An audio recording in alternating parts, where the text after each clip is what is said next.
Rambabu arrest జరిగింది. Ambati Rambabu arrest మీద మీ అభిప్రాయం ఏంటి?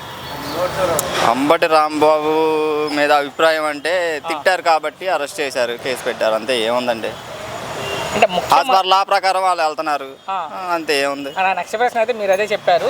సో ముఖ్యమంత్రిని దూషించిన కేసులో ఆయన అరెస్ట్ చేశారు. ఎస్, ఆయన ఏం ఎవరైనా తప్పే కదా. అది జగన్ గారిని తిట్టినా సరే, లాస్ట్ గవర్నమెంట్లో ఎవరైనా తిట్టినా సరే, అది తప్పేగా. అలా తిట్టకూడదుగా, అందుకే అరెస్ట్ చేశారు. సో ఆయన ఏం మాట్లాడారు నేను మళ్ళీ చెప్పను, ఎందుకంటే మనం అంతా విన్నాం కదా. అది చాలా అసలుకి మనం వినటానికి చాలా అసభ్యకరంగా ఉంది వాస్తవానికి. కానీ అక్రమ కేసులు ఇవి కక్షపూరితంగా పెట్టారని వైసీపీ వాళ్ళు అంటున్నారు. దాని మీద మీ అభిప్రాయం ఏంటి?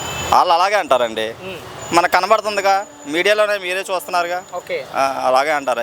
జగన్ గారి పర్యటన ఈ రోజు గుంటూరులో వెళ్ళింది. ఏంటి జగన్ గారి పర్యటన గురించి?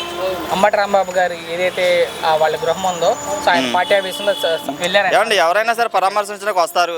కామన్ రూల్స్ ప్రకారం ఏదో ఉన్నారు కాబట్టి తీసుకెళ్లారు, కాబట్టి అరెస్ట్ చేసి, కాబట్టి లెక్కలో చూడాలి కాబట్టి చూసి వెళ్తారు, అంతే. ఏముంది? ఏడాదిన తర్వాత జగన్ గారు పాదయాత్ర కూడా చేస్తారంట. ఆయన ఆల్రెడీ ప్రకటించారు, ఏడాదిన తర్వాత నా పాదయాత్ర ఉంటుందని. జగన్ పాదయాత్ర మీద మీ అభిప్రాయం ఏంటి సార్?